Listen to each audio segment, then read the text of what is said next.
Hello students, Rajesh sir edu point में आप सबका स्वागत है।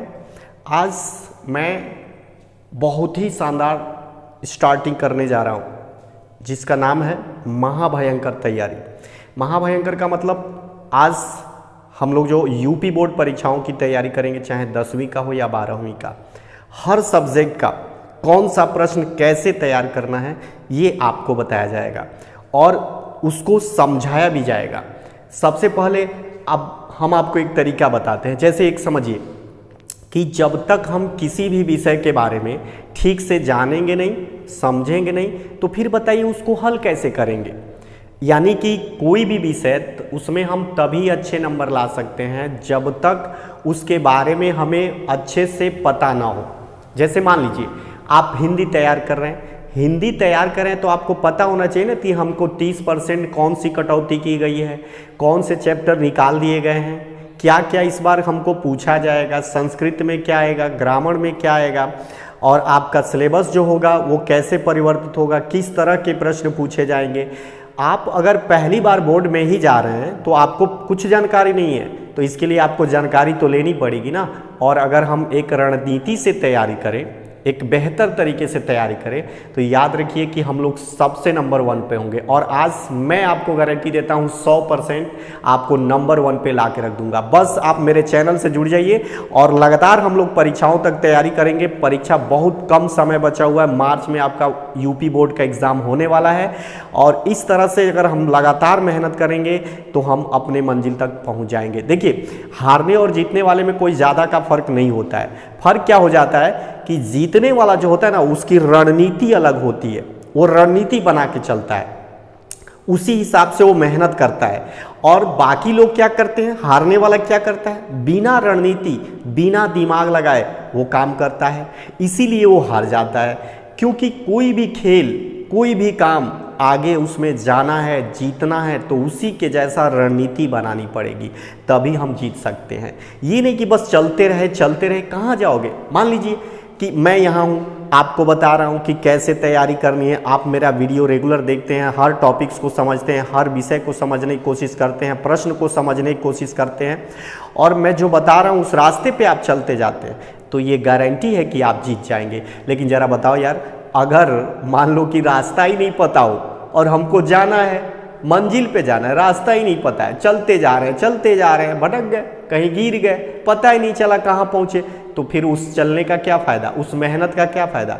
वो गधे की तरह मेहनत नहीं करना है, आपको रणनीति बना के कम पढ़ने से ज़्यादा नंबर लाना पड़ेगा आपको।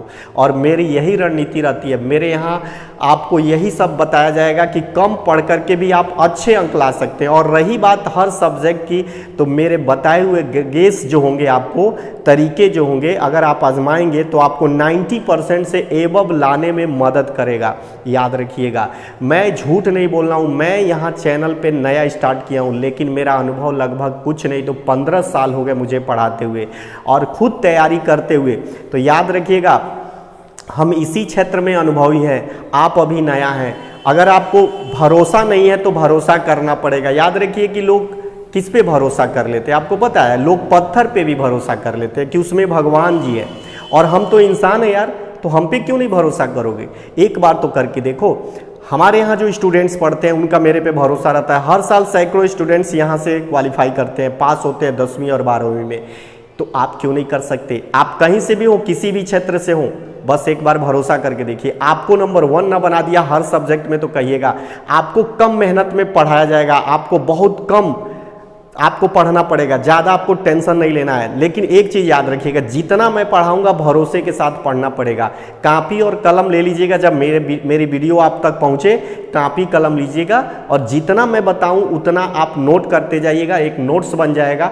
परीक्षा के टाइम आपको वही नोट्स पढ़ना है, उसी तरीके से जा कर के एग्ज़ाम देना है। देखिए, परीक्षाएं बहुत आसान होती है, बस लोग उसको क्या बना देते हैं, हौवा बना देते हैं, इतना कठिन बना देते हैं कि कोई भी परेशान हो जाएगा। और रही बात आजकल की दुनिया जो है शॉर्टकट में चलने लगी है, तो देखिए शॉर्टकट में तो ठीक है, लेकिन शॉर्टकट में भी कैसे पहुँचे मंजिल तक, कोई ना कोई तो तरीका होना चाहिए ना, और तरीका गलत भी नहीं होना चाहिए। तो इस तरह से, और थोड़ा तो मेहनत लगेगा जी, ऐसा तो नहीं है बाबू की बिना मेहनत है कि आप कुछ भी कर लो। अब मान लो जैसे आपको एक आम तोड़ना है, पेड़ में लगा हुआ है आम, अब चढ़ के तोड़ोगे तो भाई मान लो मेहनत करना पड़ेगा ना, आम को तोड़ना चाहे डंडा से तोड़ना, बिना मेहनत के फल कैसे मिलेगा। तो इसीलिए देखो कोई भी काम होता है ना उसमें थोड़ा या ज़्यादा मेहनत तो करना ही पड़ता है।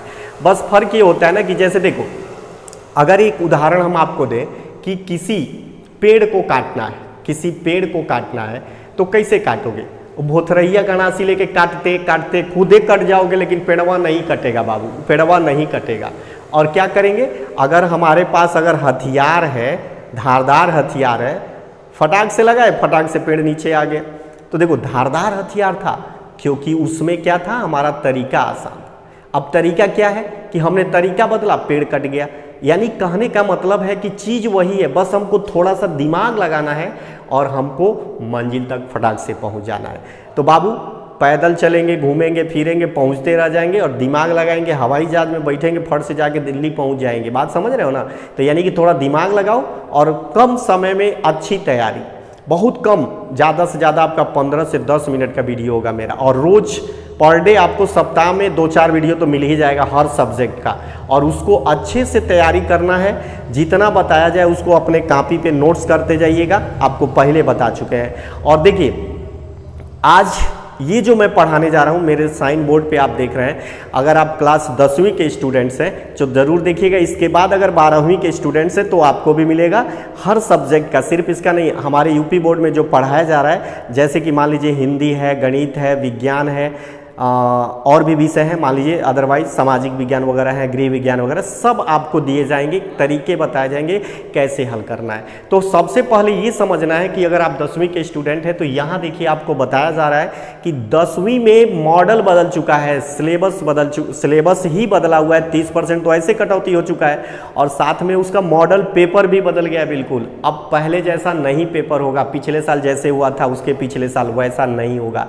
अब आपको कैसा पेपर देना पड़ेगा पता है, आपके सामने अब पेपर आएगा NEP new education policy, NEP new education policy, नई शिक्षा नीति के तहत आपका पैटर्न बदल गया है। यूपी बोर्ड ने शुरू कर दिया है 10वीं से ही, अब अगले साल 12वीं में भी शामिल हो जाएगा। इस साल 10वीं का तो 12वीं का तो पुराने वाले पर ही होगा, लेकिन आपका जो 10वीं का है वो पैटर्न चेंज हो चुका है। और बहुत से बच्चे इसी मशगूल में होंगे कि चलो जो है, गलतफहमी में होंगे कि चलो जो है जैसे है वैसे ही आता है। बिल्कुल नहीं आता है, बदल चुका है। ये वीडियो आपको उसी तरह से बनाया जा रहा है। ये देखिए खंड अ हमने जगह के हिसाब से तो बना दिया है आपको समझाने के लिए। इसके बाद खंड ब वाला वीडियो मिलेगा, उसके बाद बताएंगे आपको कौन सा चैप्टर हटा दिया गया जो आपको नहीं पढ़ना है। तो इस तरह से आपको हर एक वीडियो में अच्छी जानकारी दी जाएगी, और यही रणनीति है। इसके बाद एक एक प्रश्न इसको पूरा करेंगे। इसमें से जितना आप देख रहे हैं ना सामने, इसमें लगभग मैं 100 क्वेश्चन आपको बना के दूंगा, जो आपके बोर्ड में 100% गारंटी है कि लड़ेगा, फंसेगा, फंसाइए, फंसेगी तभी तो पटेगी, और तभी आपको नंबर मिलेगा बाबू, ऐसे थोड़े नंबर मिलेगा। तो फंसाने के लिए क्या करना पड़ेगा, कुछ दिमाग तो लगाना पड़ेगा ना। तो फंसाएंगे यार क्वेश्चन बोर्ड में, तो हम आपको क्वेश्चन बना के देंगे। आप मेहनत बिल्कुल नहीं करेंगे, सारा मेहनत मैं करूंगा, क्वेश्चन मैं दूंगा, बस आप नोट्स करते जाइएगा कॉपी पे, और वीडियो को अच्छे से देखिएगा, समझिएगा। अगर जो बात ना समझ में आए, प्रश्न ना समझ में आए, एक बार उस पर हमको आप कमेंट करिएगा, मैं अगले वीडियो में हो सकता है उसका संभव जवाब आपको दे सकूं। कोई भी दिक्कत हो आप कमेंट कर सकते हैं, भेजिएगा हमारे पास। तो इसे का कक्षा 10 का यूपी बोर्ड 2023 का पाठ्यक्रम खंड अ बहुविकल्पीय प्रश्न पूर्णांक 20 नंबर। इसमें आपको क्या करना है बाबू, देखो कुछ नहीं करना है, बस जितना लिखा है वो अपने बुक में ढूंढो। चाहे आप कोई भी, मान लीजिए हो सकता है आप किसी क्वेश्चन बैंक को लिए हो जो परीक्षा के लिए तैयारी कर रहे हो, उसमें तो अलग करके देगा ही, लेकिन अगर घर पे बुक है तो उसमें भी अलग करके देगा। अगर नहीं है तो मैं आपको पढ़ा रहा हूँ, इस हिसाब से आप पढ़ते चलिए, आपको 100 में 100 दिलवाने का बस गारंटी मैं लेता हूँ। बस आपकी राइटिंग अच्छी होनी चाहिए, और जितना मैं कह रहा हूँ उतना पढ़िएगा। ये नहीं कि बाद में कहिएगा कि सर जी क्वेश्चन में नहीं लड़ा, अरे लड़ेगा।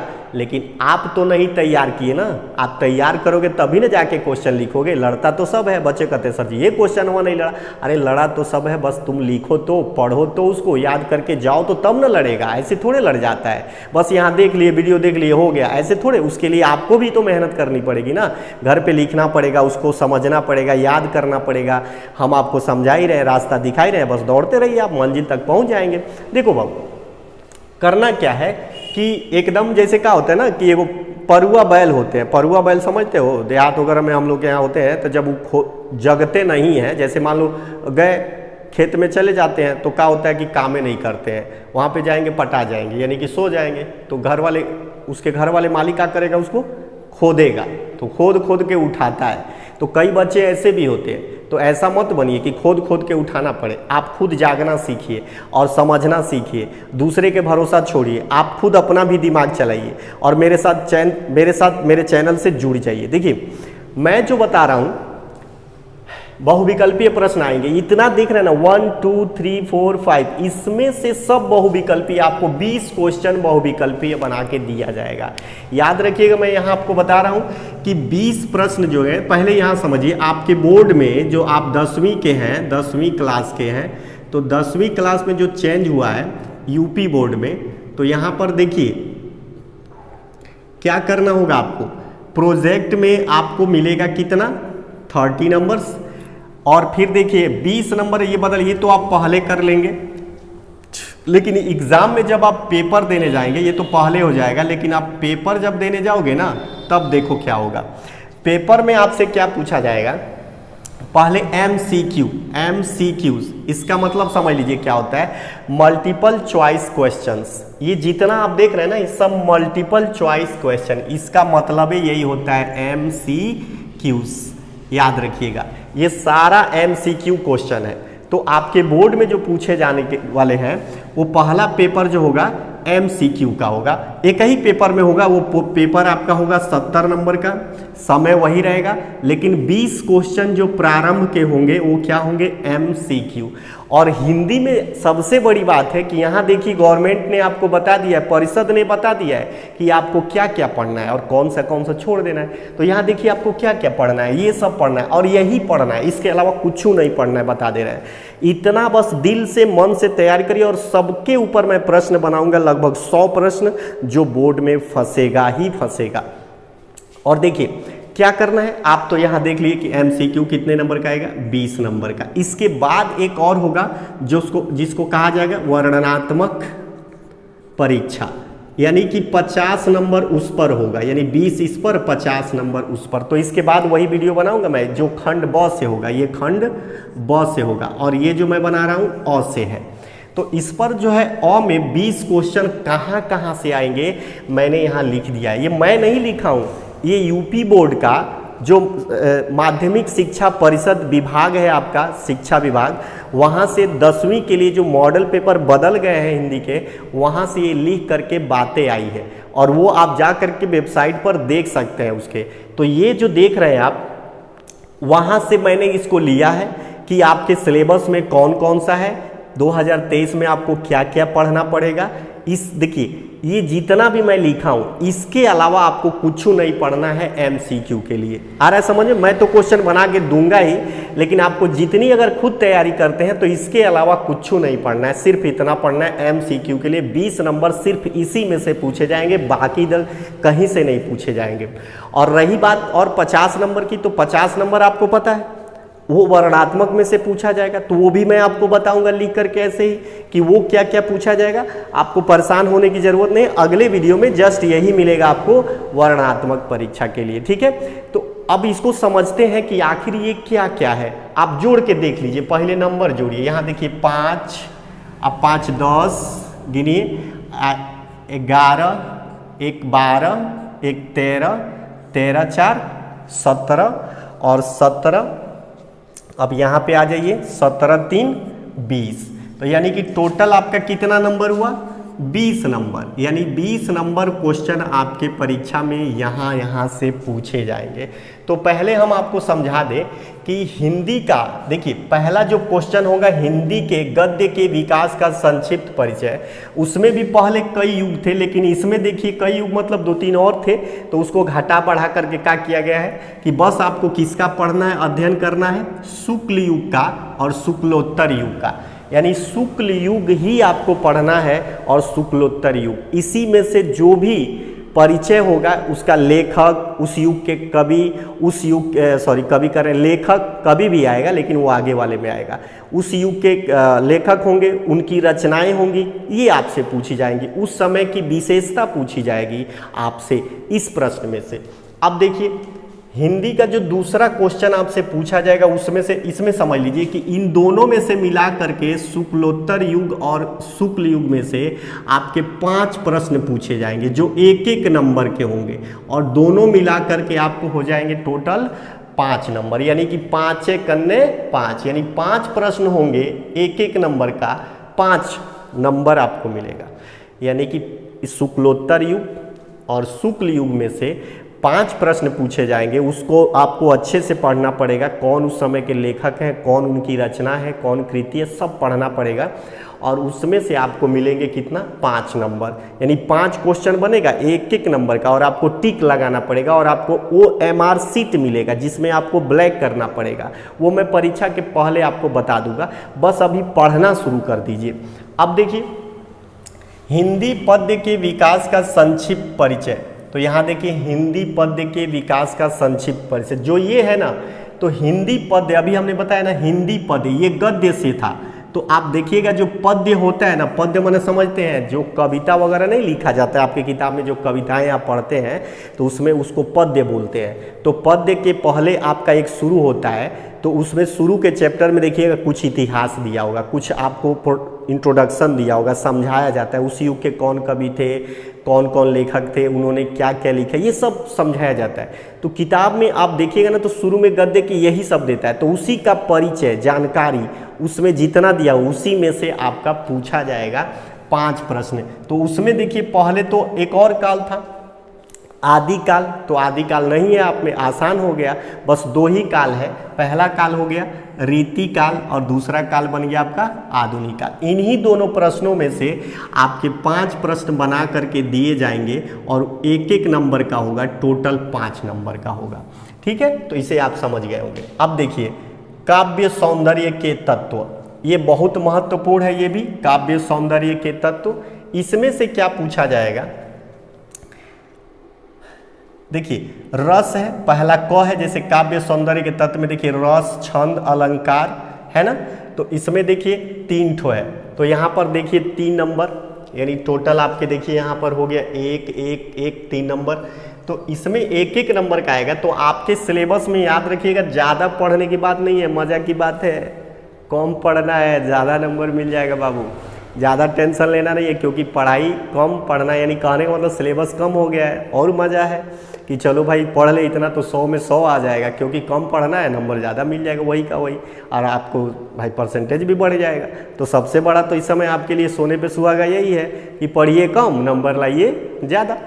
अब देखिए हास्य, यहाँ देखिए हास्य रस पढ़ना है और करुण रस पढ़ना है, इसके अलावा आपको कुछ नहीं करना है। हाँ, आपको बता दें कि क्या क्या आएगा उसमें, परिभाषा, उदाहरण और पहचान, यानी कैसे प्रश्न पूछेगा ये लिख के बताया गया कि परिभाषा पूछा जाएगा, उदाहरण पूछा जाएगा और पहचान पूछा जाएगा। ये क्या होता है, देखिए ऊपर क्या करेगा, लिख देगा परिभाषा, ठीक, और परिभाषा लिख देगा और नीचे दे देगा करुण है कि हास्य है। तो आप ऊपर परिभाषा से पता लगाएंगे कि करुण है कि हास्य है। अगर वो नहीं देगा तो आपको उदाहरण देगा। उदाहरण क्या देगा, देखिए उदाहरण में देगा आपको कि ये बताइए कि ये आपको एक कविता लिख दी जाएगी, और उस कविता को पढ़ के आपको बताना होगा कि ये किस प्रकार का रस है, हास्य है या करुण रस है। कविता को पढ़ के 1 नंबर का, एक ही क्वेश्चन, एक ही देगा दोनों में से, मतलब दोनों दे, लेकिन इसे तैयार दोनों का करना है। अब देखिए अगला अलंकार, यहाँ देखिए एक और है पहचान, यानी पहचानना होगा, वही ये अलंकार है, अर्थालंकार, में क्या क्या पढ़ना है, उपमा, रूपक एवं उत्प्रेक्षा, इसके अलावा कुछ मत पढ़िएगा, बता दे रहे हैं। तो इसको लक्षण और उदाहरण या तो उस ऊपर लिख देगा आपको कविता और कहेगा इसमें क्या लक्षण है, यानी ये उपमा, रूपक एवं उत्प्रेक्षा लिख करके नीचे पूछा जाएगा कि ये कौन सा अलंकार है, तो आपको बताना होगा। उदाहरण भी ऊपर दे देगा, कहेगा उदाहरण दे देगा और कहेगा बताइए इनमें से कौन सा है, तो आपको बताना होगा पहचान करके कि वो उपमा है कि रूपक है कि उत्प्रेक्षा है। ठीक, जैसे आप लोग पढ़ेंगे सोहत ओढ़े पीत पटु, श्याम सलोने गात, नीलई मनही नीलमणि शैल्प आत्पु परियो प्रभात, तो ऐसे पूछे जाएंगे और पूछाएगा ये क्या है, कौन सा है अलंकार, तो आपको बताना पड़ेगा। अब देखिए छंद होता है सोरठा एवं रोला, लक्षण एवं उदाहरण आपको बताना है। लक्षण एवं उदाहरण 1 नंबर का ये भी आएगा, एक ही प्रश्न पूछा जाएगा या दोनों, इसमें से देखिए 3 है लेकिन एक ही पूछा जाएगा आपसे। 3 ठो तो दिख रहा है लेकिन इसमें से कितना पूछा जाएगा आपको, 1 पूछा जाएगा। यहाँ भी आपको देखिए 2 ठो दिख रहा है, बस 2 ही पढ़ना ही आपको, इसी में से प्रश्न पूछा जाएगा। तो इसमें से क्या बताना है आपको दे दिया जाएगा प्रश्न में और उसका पूछा जाएगा कि लक्षण, या लक्षण दे देगा उसका उदाहरण आपसे पूछा जाएगा, नीचे दिया रहेगा कि ये क्या है, बस आपको टिक कर देना और ब्लैक कर देना है अपने गोले में OMR शीट पर। यहाँ देखिए हिंदी व्याकरण शब्द रचना के तत्व, इसमें से देखिए कितना नंबर, 4 नंबर के प्रश्न पूछे जाएंगे, 1-1 नंबर का 4 प्रश्न बन रहा है, याद रखिएगा 4 प्रश्नों की संख्या होगी और इसमें क्या क्या आपको पढ़ना है, ये सबसे आसान होता है। देखिए पहले ये लिखने के लिए आता था कि 1 का 2 लिखिए, 1 का 3 लिखिए या 1 लिखिए, लेकिन अब क्या कर दिया है कि आपको उपसर्ग में, जैसे देखिए उपसर्ग क्या होता है, पहले जोड़ा जाता है इसको। जैसे मान लीजिए कि हम लिख रहे हैं, यहाँ पे लिखा है सह, तो यहाँ पे सह का ये उपसर्ग है, इसका बनाना है हमें, तो शब्द बनाएंगे तो देखिए लिख देंगे सहायक, देख रहे हैं, तो ये हो गया सहायक। सहजन, देख रहे हैं, ये हो गया। तो इस तरह से इसमें आपको क्या जोड़ना होगा, सह, इसको पहले जोड़ा जाता है, और उसी तरह से प्रत्यय है, इसको बाद में जोड़ा जाता है, प्रत्यय को बाद में। जैसे लिखिए तो का क्या हो जाएगा, देखिए शब्द महत्व, देख रहे हैं ना, महत्व। तो ऐसे आई का मिठाई, वाई का हलवाई, इस तरह से आप जोड़ करके शब्दों को बनाते हैं, तो उसमें शब्द दिए रहेंगे और कह देगा इसमें से कौन सा सही है। तो बस आपको क्या करना है, समझ के बना के टिक कर देना है, आपको गोला कर देना है OMR शीट में, ये 20 नंबर वाले में आएगा। अब देखिए ये है समास, तो समास में क्या पूछेगा बाबू, द्वंद्व और द्विगु, इसके अलावा कुछ नहीं पढ़ना, और कोई समास मत पढ़िएगा, बस द्वंद्व और द्विगु पढ़िएगा। इसका परिभाषा, उदाहरण, लक्षण उसमें से पूछा जाएगा, बस पूछेगा कि निम्न, एक शब्द दे देगा निम्न, जैसे मान लीजिए माता और पिता पूछे, तो माता पिता पूछ दे, तो इसमें कौन सा समास है, तो आपको उसमें बताना पड़ेगा कि द्विगु है कि द्वंद्व है, नीचे ऑप्शन होगा, टिक करना पड़ेगा। ठीक है, अब देखिए इसका घ है तद्भव तत्सम शब्द एवं पर्यायवाची। देखिए तद्भव तत्सम आप जानते हैं, तद्भव मतलब होता है तत्काल का शब्द, तत्सम मतलब प्राचीन, यानी कि आपको जो पुराने शब्द होते हैं, जैसे मान लीजिए आपको आग है, तो आग का तत्सम क्या होगा, अग्नि। ठीक है, और यानी कि अग्नि से क्या बना है, आग, यानी तद्भव जो है आग है और तत्सम क्या है, अग्नि है। तो ऐसे बनाए हुए शब्द, कान का कर्ण, आँख का अक्ष, अच्छी, तो ऐसे शब्द आपको तैयार करने होंगे, मैं आपको तैयार करा दूंगा 10-20 शब्द, उसी में से आपका काम चल जाएगा। अब देखिए अगला क्या है, पर्यायवाची लिखना है। पर्यायवाची तो आप जानते ही हैं, कक्षा 2, 4, 6 से बता दिया जाता है कि पानी का पर्यायवाची बताइए, कमल का पर्यायवाची बताइए, घर का, भगवान का, ये सब पढ़ाया जाता है। तो इसको इसमें दे दिया जाएगा और पूछा जाएगा कि इसमें से निम्न का पर्यायवाची है, तो सब जैसे आकाश शब्द का पर्यायवाची है, तो नीचे 4 ऑप्शन होगा, उसमें एक टिक लगाना होगा, बस हो जाएगा आपका। अब देखिए इसमें अब है 5वां संस्कृत व्याकरण, ये 3 नंबर का है, यानी संस्कृत वाला जो भाग होगा उसमें से 3 नंबर के क्वेश्चन आपके बनेंगे, छोटे वाले, यानी 1-1 नंबर वाले। देखिए तो उसमें होगा एक संधि, और संधि में देखिए बस यण संधि आपको पढ़ना है और कोई नहीं पढ़ना है। तो उसमें से आपको दे दिया जाएगा और उसमें से पूछा जाएगा कि ये निम्न में से कौन सी संधि कर है, कौन सा उदाहरण होगा सही, यानी पूछेगा निम्न में से यण संधि कौन सा है, तो उदाहरण दिया होगा, पहचानने का तरीका दिया होगा, परिभाषा, उसमें से आपको 1 नंबर मिल जाएगा। अब देखिए शब्द रूप, यानी फल, मति, मधु एवं नदी, ये चारों का पूरा रूप और देखिए विभक्ति आपको याद करना है। पूरा रूप और विभक्ति याद करना है, सबसे कठिन होता है यही। लेकिन अगर एक बढ़िया से रूप याद कर लिया जाए ना तो बाकी तो खुद ही याद हो जाते हैं। तो इसलिए बढ़िया से पढ़िएगा, ठीक है। इसको अच्छे से थोड़ा मेहनत करके याद करना पड़ेगा आपको। बस 4 ही शब्द रूप है। देखिए यहाँ पे फल, मति, मधु एवं नदी, इसी का याद करना है। परीक्षा में इसी में से पूछा जाएगा। अब देखिए धातु रूप है क्या, पठ, हस, ये 2 ही है। इसमें भी देखिए 2 ही दे दिया है, पठ और हस। इनको आपको 2 को याद करना है। जैसे लट लकार, लोट लकार, विधिलिंग लकार, लिट लकार, लंग लकार, यानी 1 2 3 4 5 पांचों लकार, ये भूतकाल, भविष्य काल, चाहिए के अर्थ में, आदेश देने के अर्थ में, आज्ञार्थक शब्द के अर्थ में आपको याद करना पड़ेगा। यानी ये काल है, आपको इन क्रिया, धातु माने होता है क्रिया रूप याद करना, पठ माने पढ़ना, हस माने हंसना, 2 ही याद करना, उसी में से 1 नंबर आपको मिल जाएगा। तो बस थोड़ा सा इनका 5 रूप याद करना पड़ेगा, यही मेहनत है। तो सबसे कठिन इसमें जानते हैं यही होता है, ख और ग। इनको याद करना थोड़ा सा समय लगेगा, मेहनत करना पड़ेगा, और इसको विभक्ति वाइज याद करना पड़ता है। क्योंकि परीक्षा के टाइम करें, हम जब तैयारी करा रहे हैं तो उसको भी आपको तरीका बताएंगे, इसको कैसे पढ़ें, किस तरह से तैयार करें, ये सब आपको बताया जाएगा। लेकिन उसके पहले आप भी कोशिश करिएगा तैयार करने के, याद करने का। इतना बुद्धू तो आप है नहीं कि मैं बताऊँगा तो, मैं आपको रास्ता दिखा रहा हूँ, बस आप दौड़ना शुरू कर दीजिए, ठीक है। देखो परीक्षा बहुत कम समय बचा हुआ है आपका, 5 से 5.5 महीना, मार्च में एग्ज़ाम होगा। और जितना मज़ा लिए थे, मज़ा ले लिए, अब रहने दो, ठीक है। अब थोड़ा पढ़ाई पे ध्यान दो, और पढ़ाई पे ध्यान दो, और सोचो जिस दिन रिजल्ट निकलेगा उस दिन आपका मन क्या होगा। या तो आप रोना चाहते हैं या तो खुश होना चाहते हैं। अगर हंसना चाहते हैं तो जम के पढ़िए, अगर रोना चाहते हैं तो करिए आवारागर्दी। सारे बच्चे उस समय क्या होंगे, गाँव में लोग आपका मजाक उड़ाएंगे कि भाई फलानवा का बेटा तो फेले हो गया, ये तो खाली माल पटियाता था, इसका कोई काम नहीं था, ये तो खाली चौराहे पे घूमता था, ये तो खाली 4 लाख लड़कियों के चक्कर में खाता था, यानी दिन भरी गुंडागर्दी करता था, पिस्तौल लेके घूमता था। बाबू देखो, ये सब करने से ज़िंदगी नहीं बनने वाली है। कुछ दिन तो आपको मेहनत करना पड़ेगा, और दिल से कर लीजिए। 4-5 महीना और समय बचा हुआ है। और तो सबसे बड़ी बात है, मैं आपके साथ जुड़ गया हूँ। अगर मेरे साथ जुड़े हैं तो आपको डरने की किसी भी विषय में डरने की कोई बात नहीं है।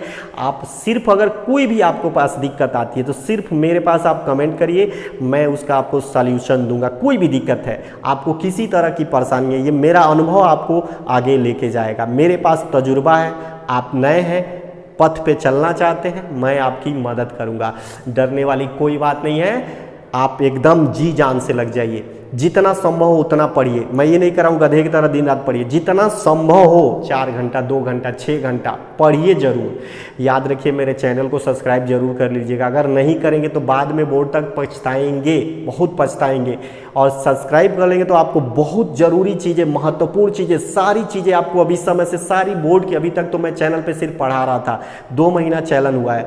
बच्चों का रिक्वेस्ट आया कि हमारे पूरे पुराने स्टूडेंट जो 10वीं और 12वीं में जाने वाले हैं कि सर अब विषय वाइज आप पूरा समझाते जाइए और पढ़ाते जाइए, क्या आएगा क्या नहीं आएगा, जो प्रश्न कठिन है उन्हें भी समझाइए। मैं स्टार्ट कर दिया हूँ, इसलिए आप लोग जुड़ जाइए, इससे आपको बहुत फ़ायदा होगा। कहीं जाने की ज़रूरत नहीं है, बस मेरे वीडियो को देखते रहिए, ठीक है। तो आपका जो है, अगर सब्सक्राइब करते हैं राजेश सर एजू पॉइंट में, बहुत बहुत शुक्रिया और आपका धन्यवाद, ठीक है।